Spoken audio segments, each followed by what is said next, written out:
मेरो पापाहरु चाहिँ काम गर्दैछ बाटो बनाउनु हुँदैछ बाटो बनाउनु हुँदैछ यहाँको कोही आएन हो यहाँ कोही आएन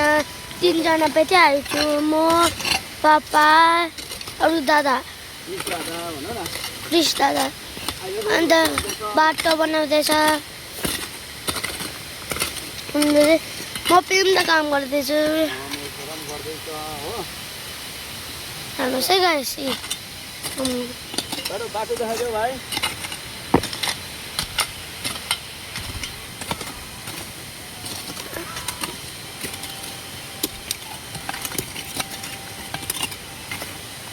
अहिले त हेर्नुहोस् है मेरो छोराले पनि गर्दैछ ए खैबाट यता तल झार तल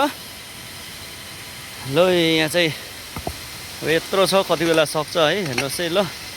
साथीहरू गर्नु पर्यो अब है ल हामी युवाहरू जागरुक भएन भने कसले गर्छ यस्तो कुरो भन्नुहोस् न है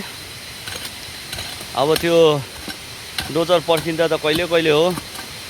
ल साथीहरू ल हेर्नुहोस् है